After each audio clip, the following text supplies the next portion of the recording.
E learning classes के माध्यम से आज मैं doctor Shekhar Kumar, assistant professor, department of political science, Nandlal Singh college, Jaitpur, Daudpur, Saran, आपको भारत में संघवाद के बारे में व्याख्यान के रूप में चर्चा करूंगा। भारत में संघवाद की चर्चा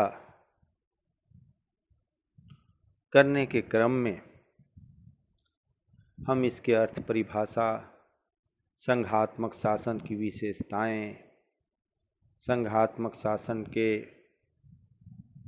गुण, संघात्मक शासन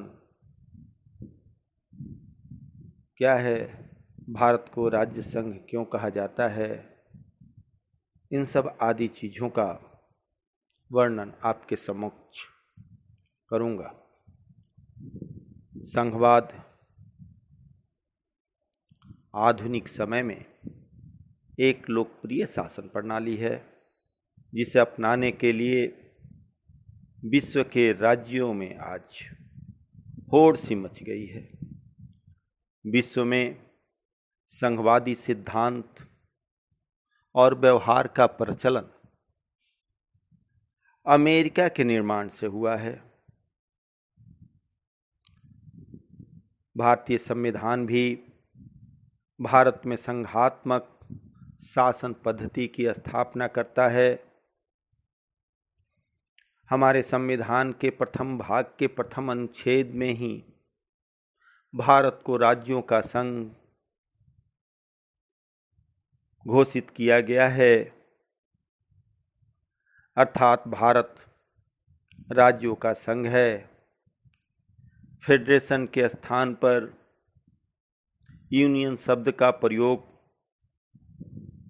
भारतीय एकता को सुदृढ़ करने के लिए किया गया है। 1947 से लेकर आज तक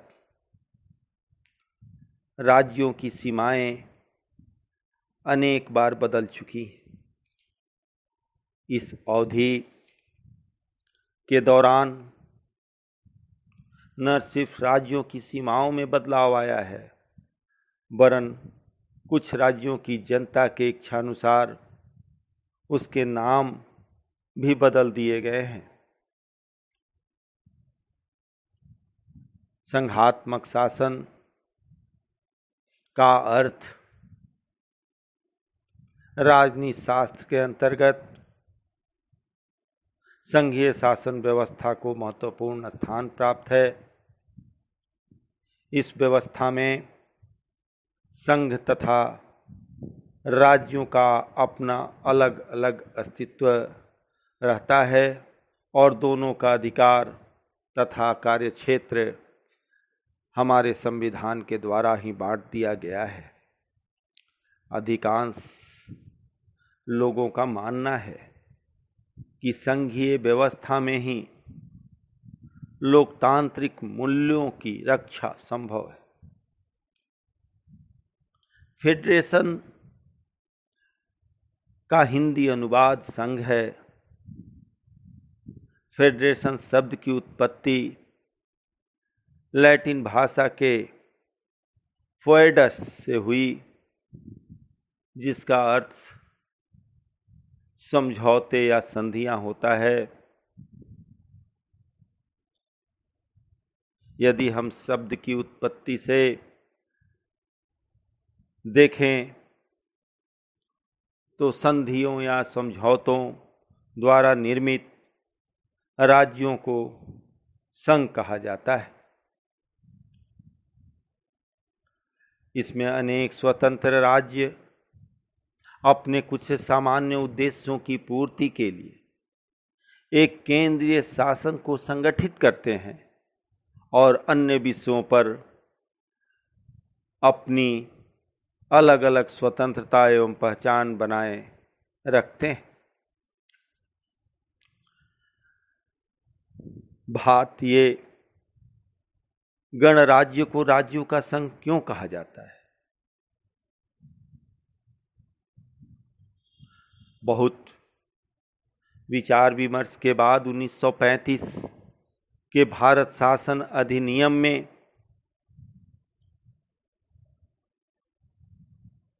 संघीय स्वरूप की बुनियाद पर कनाडा के नमूने की संघीय रचना खड़ी की गई तथा यह समझा गया कि भारतीयों की दृष्टि से यही सबसे उपयुक्त है।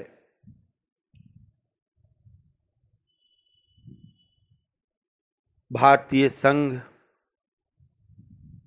में अमेरिकी और ऑस्ट्रेलियाई फेडरेशनों के अनुभवों पर गहन विचार किया गया और उसकी अच्छाइयों को अपनाकर त्रुटियों से बचने का प्रयास किया गया।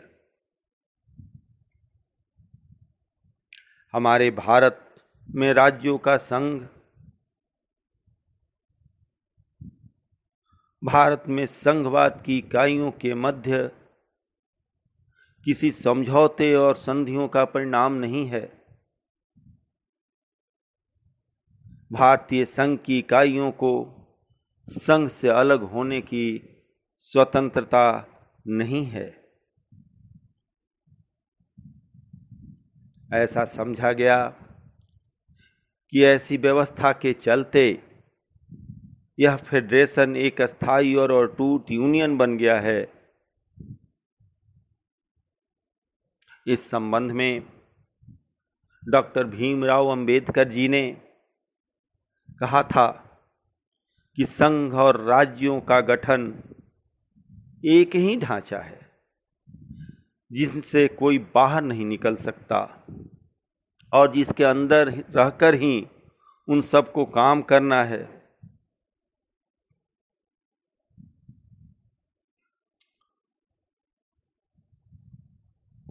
संघ निर्माण के लिए दो प्रक्रियाएं अपनाई जाती हैं। पहली प्रक्रिया एकीकरण की है और दूसरी प्रक्रिया पृथक्करण की। पहली प्रक्रिया के अनुसार विभिन्न राज्य स्वेच्छा से एक नए संघ को जन्म देते हैं और दूसरी प्रक्रिया पृथक्करण की है, जहां एकात्मक राज्य के अंतर्गत विभिन्न इकाइयों का निर्माण किया जाता है और उन्हें स्वायत्तता प्रदान की जाती है।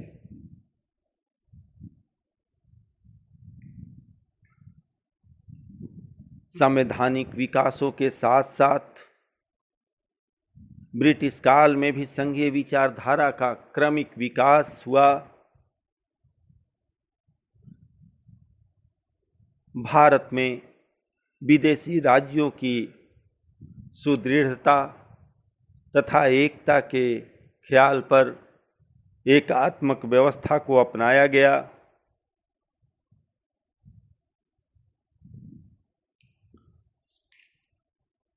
भारत के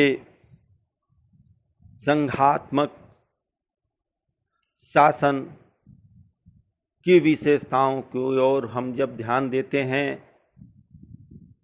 तो इसकी निम्नलिखित विशेषताएं हैं। संघात्मक शासन व्यवस्था की सबसे बड़ी विशेषता उसके संविधान का लिखित, निश्चित और स्पष्ट होना है। संविधान के अंतर्गत ही केंद्र तथा राज्यों का पारस्परिक संबंध बतला दिया जाता है।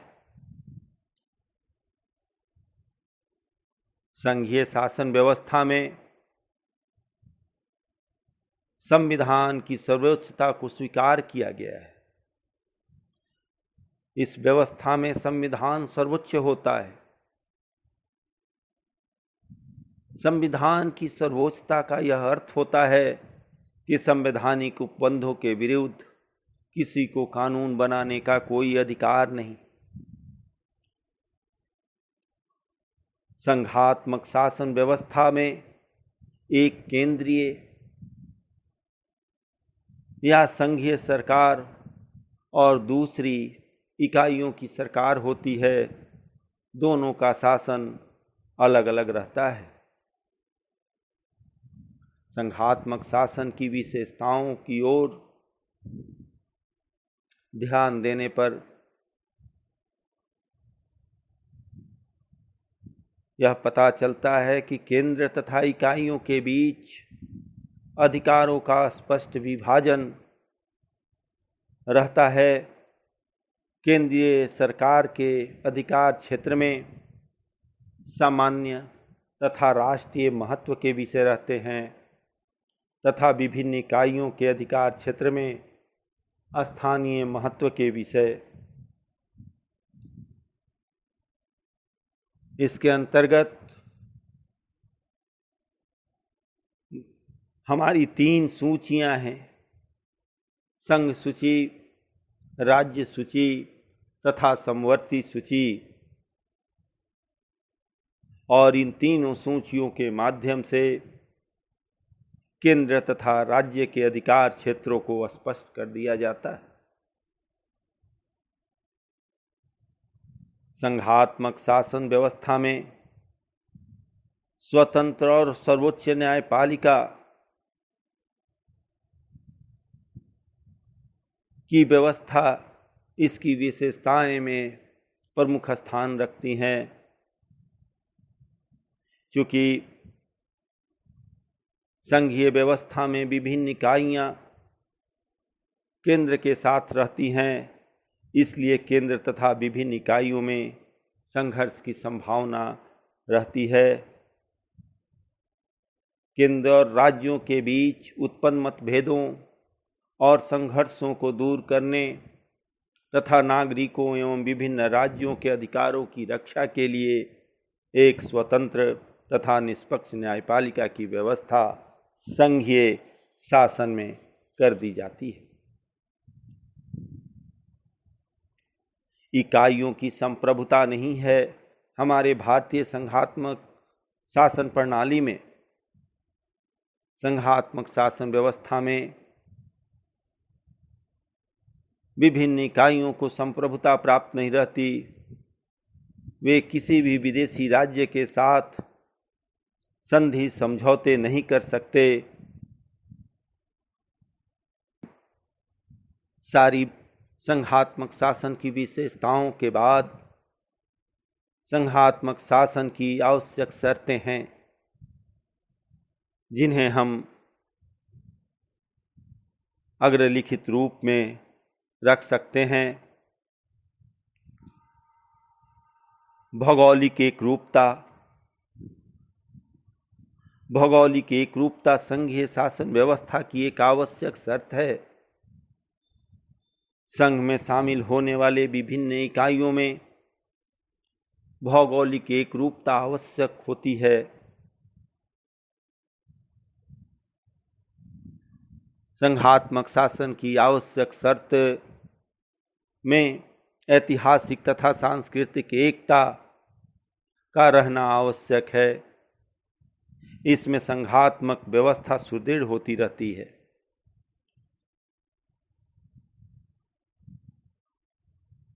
संघात्मक शासन की आवश्यक शर्तों में तीसरा स्थान सजातीयता का है। संघ निर्माण में एक जाति के लोगों का रहना आवश्यक है। एक जाति का मतलब लोगों में रक्त की समानता होती है, जो उन्हें एक धर्म में जकड़ देती है।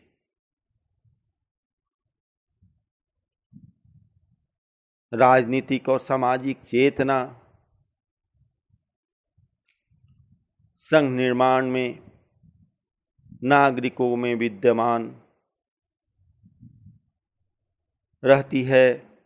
नागरिकों में अपने राज्य तथा समाज के प्रति अधिकार और कर्तव्य का अच्छा ज्ञान होना चाहिए।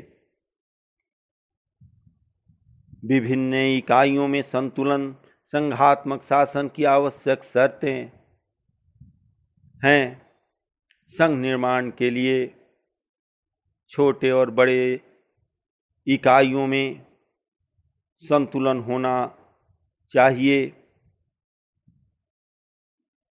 छोटे इकाई अपने अधिकार क्षेत्र की मर्यादा की रक्षा कर सकें और बड़े इकाई छोटे इकाइयों को परेशान न कर सके।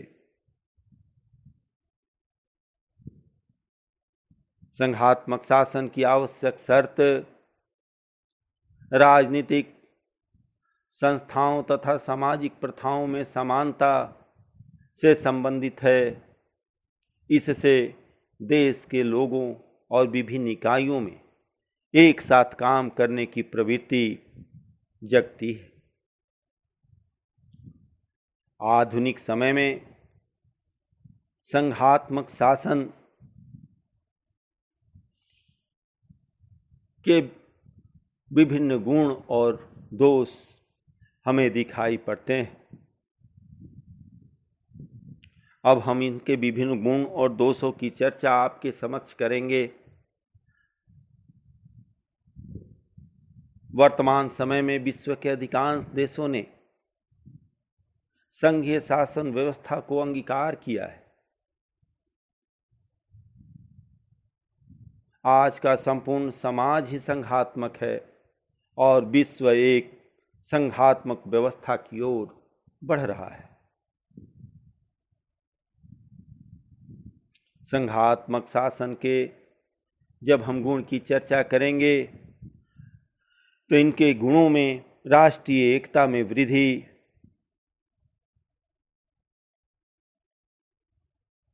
पहले गुण के रूप में दिखाई पड़ती है। चूँकि संघात्मक शासन का निर्माण अनेक इकाइयों के सहयोग से होता है, इसलिए विभिन्न इकाइयाँ परस्पर एकता के सूत्र में बंध जाती हैं। इससे विभिन्नता के बीच एकता स्थापित होती है, जिससे राष्ट्रीय एकता में वृद्धि होती है।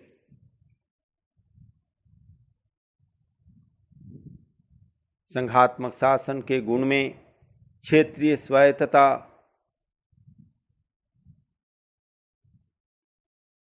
प्रमुख है। संघात्मक शासन व्यवस्था केवल राष्ट्रीय एकता को ही वृद्धि नहीं करती, वरन इसके विभिन्न इकाइयों की क्षेत्रीय स्वायत्तता भी बनी रहती है। छोटे छोटे राज्य एकता के पारस्परिक सूत्र में बंधकर क्षेत्रीय स्वायत्तता बनाए रखते हैं, जिसके कारण वे एक मजबूत केंद्र की स्थापना करते और मजबूत केंद्र उनकी स्वायत्तता की रक्षा करता है और संकट में उनकी सहायता करता है। संघात्मक शासन के गुण में जन जागरूकता,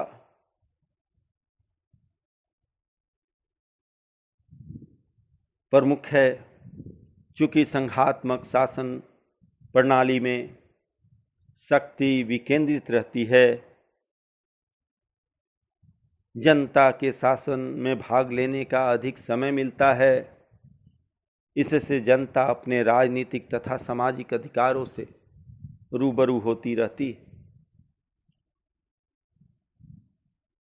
इसलिए संघात्मक शासन को हम लोग लोकतंत्र का प्राण कहते हैं। संघात्मक शासन में उत्तरदायी शासन की स्थापना होती है। संघात्मक शासन व्यवस्था में अधिकारों का विभाजन केंद्र तथा इकाइयों में होता है। केंद्र तथा इकाइयाँ अपना अपना उत्तरदायित्व समझकर शासन के प्रति उत्तरदायी होती हैं। स्थानीय स्वशासन का विकास संघात्मक शासन व्यवस्था में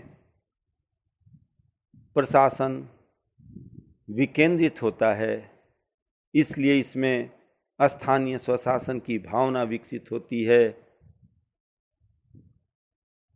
यह इसके गुणों में प्रमुख स्थान लेती है। आर्थिक दृष्टि से उपयोगी है यह संघात्मक शासन, क्योंकि केंद्र तथा विभिन्न इकाइयों को अपने आर्थिक साधनों में वृद्धि करने का समान अवसर मिलता है। अनेक इकाइयां आपस में संगठित हो जाती हैं, जिससे एक सर्वोच्च न्यायपालिका का गठन होता है और समस्त देश में एक सेना के चलते देश के हितों की रक्षा होती है। आर्थिक दृष्टि से पिछड़ी इकाइयों को केंद्र आर्थिक सहायता देता है। इस दृष्टिकोण से संघात्मक शासन आर्थिक दृष्टि से भी उपयोगी प्रतीत होता है। अंतर्राष्ट्रीय जगत में प्रतिष्ठा संघात्मक शासन का निर्माण विभिन्न इकाइयों के आपस में संगठित होने से होता है। विभिन्न इकाइयों के आपस में मिल जाने से वह राष्ट्र अन्य राष्ट्रों के तुलना में अधिक शक्तिशाली हो जाता है। इससे उसकी प्रतिष्ठा अंतर्राष्ट्रीय जगत में बढ़ जाती है। स्वेच्छाचारिता तथा तानाशाही का अभाव होता है, क्योंकि केंद्र तथा विभिन्न इकाइयों के बीच अधिकारों का स्पष्ट विभाजन रहता है, जिसके चलते केंद्र तथा राज्य की सरकार कोई भी एक दूसरे के कार्य क्षेत्र में हस्तक्षेप नहीं करती और इससे स्वतंत्रता बनी रहती है। इससे तानाशाही का भी भय समाप्त हो जाता है।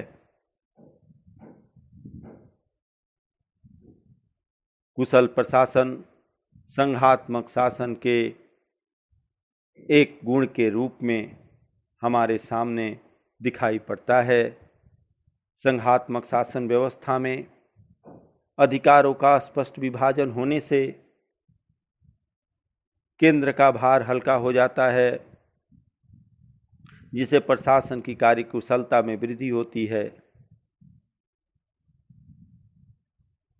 लोकतांत्रिक व्यवस्था संघात्मक शासन का सबसे बड़ा गुण है, क्योंकि वह लोकतांत्रिक मूल्यों की रक्षा करता है। शासन का विकेंद्रीकरण होने से स्थानीय जनता प्रशासन में भाग लेती है और अपने अपने अधिकारों के प्रति जागरूक रहती है। हमारे विश्व की मानवता के लिए संघ निर्माण बहुत ही उपयोगी साबित हुआ है। समस्त विश्व के राष्ट्रों में संघ निर्माण की प्रेरणा मिलती है। इससे समस्त मानवता का कल्याण होता है।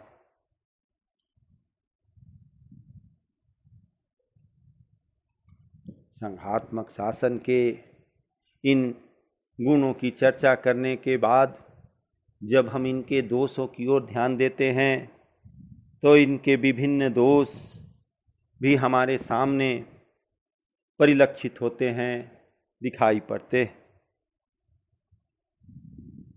इसके विभिन्न दोषों में दुर्लभ शासन है। प्रशासन के विकेंद्रीकरण हो जाने के कारण यह न केवल कमजोर होता है, वरन अनेक रूपी तथा कुशल भी होता है।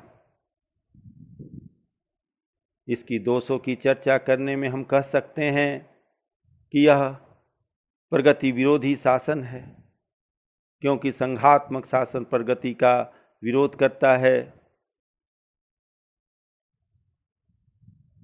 क्योंकि इसमें आसानी से संशोधन नहीं किए जा सकते।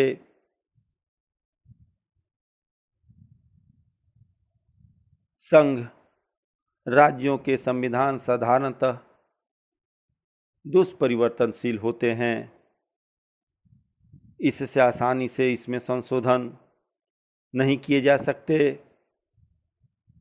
अतः यह एक अप्रगतिशील शासन व्यवस्था है। इसकी दोषों की चर्चा जब हम करते हैं तो हम देखते हैं कि इसमें एकता का अभाव दिखाई देता है। शासन में दोहरी व्यवस्था होने के कारण विभिन्न इकाइयों तथा केंद्र शासन में हमेशा मतभेद बना रहता है। इकाइयां केंद्र से अधिक अधिकार मांगती हैं और केंद्र इकाइयों को अधिकार देना नहीं चाहता। जब केंद्र और राज्य में विभिन्न राजनीतिक दलों का शासन होता है, दूसरे दलों का शासन होता है, तब स्थिति भयंकर दिखाई पड़ती है और प्रशासन रूपी गाड़ी जो है वह दो विरोधी घोड़ों के द्वारा संचालित होने लगती है। दो विरोधी नीतियों के चलते संघात्मक शासन में एकता का अभाव दिखाई पड़ता है। संघात्मक शासन के अन्य दोषों में आंतरिक संघर्ष तथा विद्रोह की संभावना प्रबल होती है, क्योंकि कभी कभी इकाइयों में झगड़ा हो जाता है जो राष्ट्रीय एकता के लिए घातक है। संकट काल के लिए भी संघात्मक शासन व्यवस्था अनुपयोगी है। संघात्मक शासन व्यवस्था संकट काल के लिए इसलिए अनुपयोगी होता है क्योंकि इसमें सदा आंतरिक विद्रोह की संभावना बनी रहती है। खर्चीला शासन भी संघात्मक सरकार के दोषों के रूप में हमारे सामने दिखाई पड़ता है। दो प्रकार की व्यवस्था होने के चलते प्रशासन संबंधी खर्च बढ़ जाता है। दोहरे शासन में मंत्रियों तथा कर्मचारियों की संख्या में वृद्धि होने से प्रशासन का खर्च ज़्यादा बढ़ जाता है। एक रूपता का अभाव इसके दोष के रूप में हम कह सकते हैं कि संघात्मक शासन का एक बड़ा दोष यह है कि इसमें प्रशासन तथा कानूनों में एक रूपता का अभाव पाया जाता है। केंद्र तथा विभिन्न इकाइयों के अलग अलग कानून, कर्मचारी और न्याय व्यवस्था के कारण एक रूपता समाप्त हो जाती है।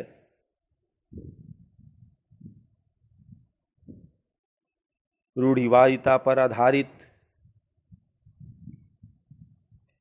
संघात्मक शासन में चूंकि कठोर लिखित संविधान होता है, इसलिए प्रशासन रूढ़िवादी हो जाता है। आमतौर से इसमें संशोधन को प्रोत्साहित नहीं किया जाता, जिसके चलते प्रगतिशील तत्वों का हमेशा विरोध होते रहता है। इकाइयों के पृथक होने का भय संघात्मक शासन व्यवस्था के दोष के रूप में हमें दिखाई पड़ता है। संघात्मक शासन व्यवस्था में यह भय बना रहता है कि कहीं विभिन्न इकाइयां केंद्र से अलग होने के लिए विद्रोह न कर दे। संघात्मक शासन के विभिन्न गुण और दोषों की चर्चा करने के बाद हम संघात्म और एकात्मक शासन में क्या अंतर है, इस पर एक नज़र आपके समक्ष डालना चाहेंगे। संघात्मक शासन व्यवस्था में शासन जो है वह शक्ति केंद्रीय तथा विभिन्न इकाइयों में रहती है, दोनों का अलग अलग अस्तित्व रहता है। जबकि एकात्मक शासन में एक केंद्रीय सरकार होती है और संपूर्ण शासन शक्ति उसी में निहित हो रहती है। जो विभिन्न इकाइयां हैं एकात्मक शासन में, उनका अस्तित्व केंद्र की इच्छा पर निर्भर करता है। संघात्मक शासन का संविधान लिखित, निश्चित तथा कठोर होता है, जबकि एकात्मक शासन का संविधान अलिखित, विकसित तथा लचीला होता है। संघात्मक शासन दोहरा होता है, जिसमें दोहरी कार्यपालिका तथा दोहरी न्यायपालिका की व्यवस्था रहती है, जबकि एकात्मक शासन प्रणाली में एक शासन तंत्र तथा एक हरी नागरिकता होती है। संघात्मक शासन के कानूनों तथा प्रशासनिक विधानों में विभिन्नता रहती है, जबकि एकात्मक शासन के कानूनों में और उसके प्रशासनिक विधानों में एकरूपता पाई जाती है। संघात्मक शासन में संविधान तथा न्यायपालिका सर्वोच्च होती है, जबकि एकात्मक शासन में व्यवस्थापिका सर्वोच्च होती है। संघात्मक शासन में दोहरा कानून होता है, जबकि एकात्मक शासन में एक कानून होता है। संघात्मक शासन में स्वतंत्र तथा निष्पक्ष सर्वोच्च न्यायालय का होना परम आवश्यक है, जबकि एकात्मक शासन में स्वतंत्र और निष्पक्ष सर्वोच्च न्यायालय का रहना आवश्यक नहीं है। संघात्मक शासन में अधिकारों का विभाजन रहता है, जबकि एकात्मक शासन में अधिकारों का विभाजन नहीं होता। विकेंद्रीकरण संघात्मक शासन की विशेषता है, जबकि केंद्रीकरण एकात्मक शासन की विशेषता है। हमारा भारतीय संघवाद हमेशा से लेकर आज तक एक चर्चा का विषय रहा है, एक विवादास्पद प्रश्न के रूप में हमारे सामने हमेशा खड़ा हुआ है। जब हम भारतीय संघवाद पर विचार करते हैं, तब हम देखते हैं कि भारतीय संविधान के अंतर्गत राज्यों का संघ मतलब यूनियन ऑफ स्टेट शब्दावली का प्रयोग किया गया है। इस शब्दावली के प्रयोग के कारण भारतीय संविधान के संघात्मक स्वरूप के संबंध में हमारे राजनीति शास्त्र के विद्वानों में बहुत सारे मतभेद सामने आए। भारतीय संविधान में कहीं भी संघ के अंग्रेजी पर्याय या फेडरेशन शब्द का प्रयोग नहीं किया गया है। इसलिए राजनीति शास्त्र के विद्वान भारतीय संघवाद को संदिग्ध बतलाते हैं। इसके विवादास्पद होने के लक्षणों में यह कहा जाता है कि भारतीय संविधान संघीय है। अनेक विद्वान यह स्पष्टता स्वीकार करते हैं कि भारत में संघात्मकता है। संविधान की प्रारूपण समिति के अध्यक्ष हमारे डॉक्टर भीमराव अंबेडकर साहब ने संविधान सभा में स्वीकार किया था कि भारत का संविधान द्वैध शासन की स्थापना करता है, जिसमें केंद्र में संघ, राज्य और प्रांतों में स्वायत्तता राज्यों की स्थापना होती है। भारतीय संविधान संघीय है। इस संबंध में हमारे प्रारूपण समिति के एक सदस्य श्री टी कृष्णमाचारी जी ने कहा कि भारतीय संविधान का मूल स्वरूप बिना किसी संशय के संघात्मक है, लेकिन भारतीय संविधान एकात्मक है। अनेक राजनीति शास्त्र के विद्वानों ने इसे संघीय नहीं माना है। संविधान सभा में भी कुछ सदस्यों ने इसका विरोध किया था और कहा था कि संविधान में इसकी संरचनात्मक सिद्धांत की अवहेलना की गई है।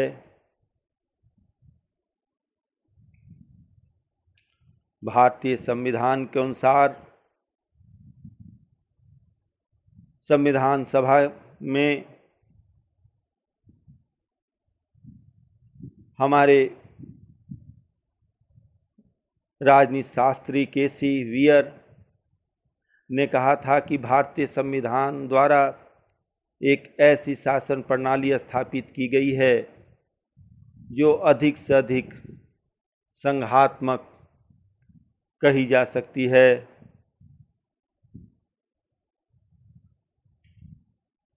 भारतीय संविधान अर्धसंघीय है।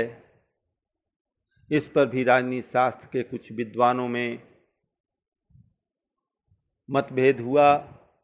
संविधान सभा के अंतर्गत डॉक्टर देशमुख साहब ने कहा था कि भारतीय संघ न तो संघात्मक है और न ही एकात्मक। हमारे केसी विवर महोदय ने कहा कि भारत का नया संविधान ऐसी शासन व्यवस्था को जन्म देता है जो अधिक से अधिक अर्धसंघीय है। इन सारे विश्लेषणों से यह स्पष्ट है कि भारतीय संघवाद एक विवादास्पद विषय है। हमारे राजनीति शास्त्रियों के द्वारा भारतीय संविधान के स्वरूप को लेकर हमेशा मतभेद रहा है।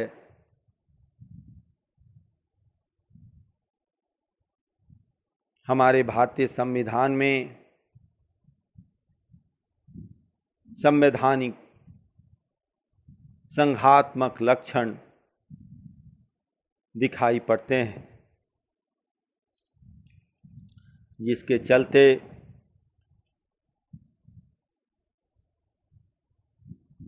संघात्मक शासन प्रणाली वहाँ प्रचलित रहती है जहाँ केंद्र व उपकेंद्रों के बीच संवैधानिक उपबंधों या शासन शक्ति का विभाजन किया जाता है।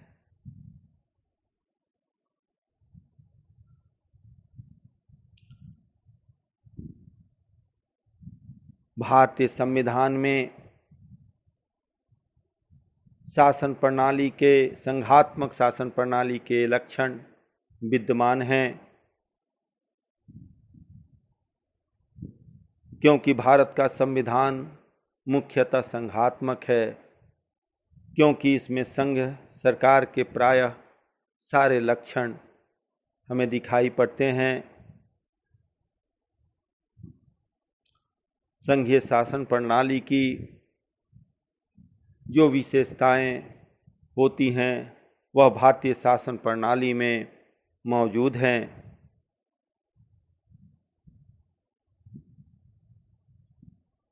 ये विशेषताएं संविधान की सर्वोच्चता के रूप में दर्शाती है। संविधान की सर्वोच्चता संघीय व्यवस्था की एक प्रमुख विशेषता होती है। इसके अंतर्गत केंद्र तथा इकाइयों की सरकारों को संविधान की व्यवस्थाओं के अंतर्गत कार्य करना पड़ता है। भारतीय संविधान लिखित, निश्चित और स्पष्ट है।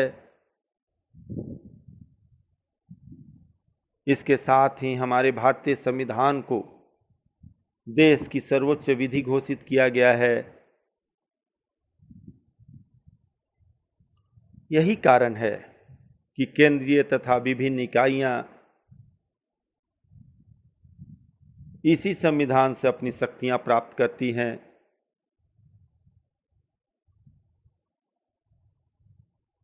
कहने का तात्पर्य यह है कि कोई भी विधि या शक्ति संविधान के ऊपर नहीं है।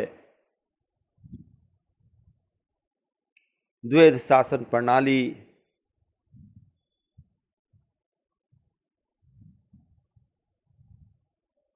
संघात्मक शासन प्रणाली में होती है और हमारे भारतीय संघ में केंद्र तथा विभिन्न राज्यों की सरकारें हैं।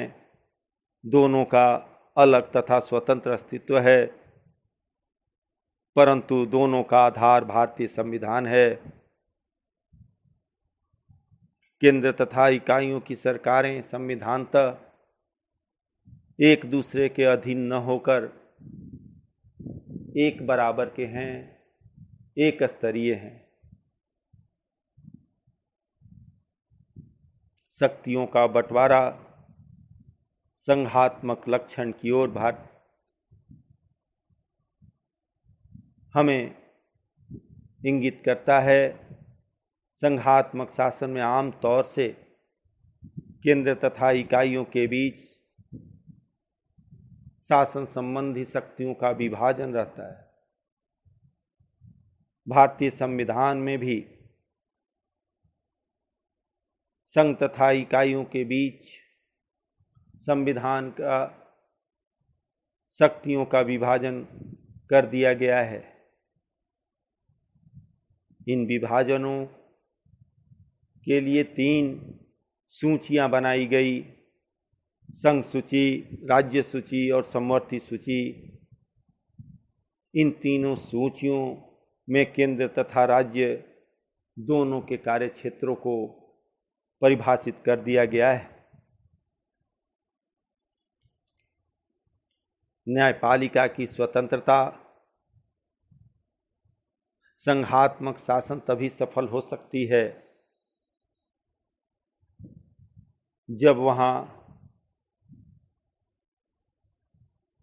अभिभावक तथा व्याख्याता के रूप में एक स्वतंत्र न्यायपालिका रहे।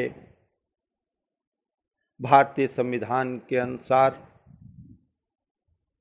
एक स्वतंत्र और निष्पक्ष न्यायपालिका की व्यवस्था की गई है और भारतीय न्यायपालिका हमारे संविधान की व्याख्या करती, उसकी रक्षा करती है तथा उसकी संवैधानिकता की जांच करती है।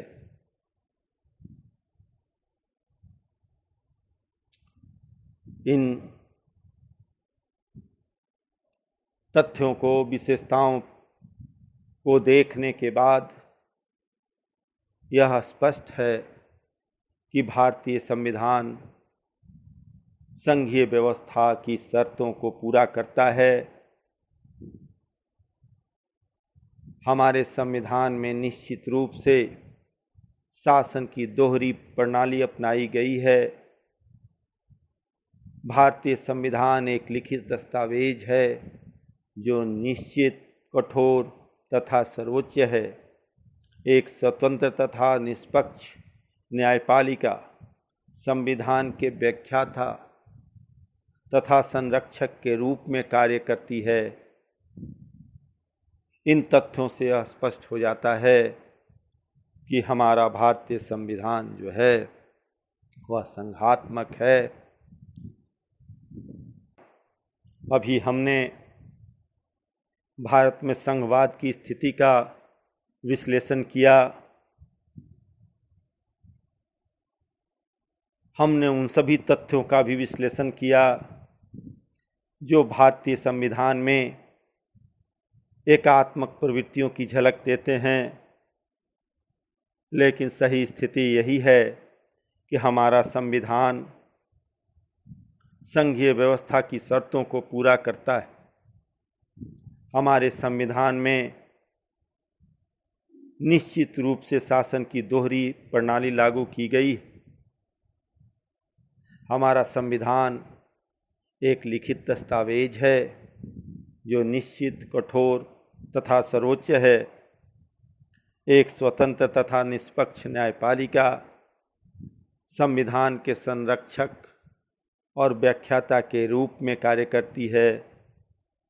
इसके अलावा संघ तथा राज्यों के बीच शक्तियों का विभाजन तथा संविधान की सर्वोच्चता से यह स्पष्ट हो जाता है कि भारतीय संविधान विश्व में एक अनूठा संघ है। मुझे उम्मीद है कि इस व्याख्यान से आप और लाभान्वित हुए होंगे। धन्यवाद।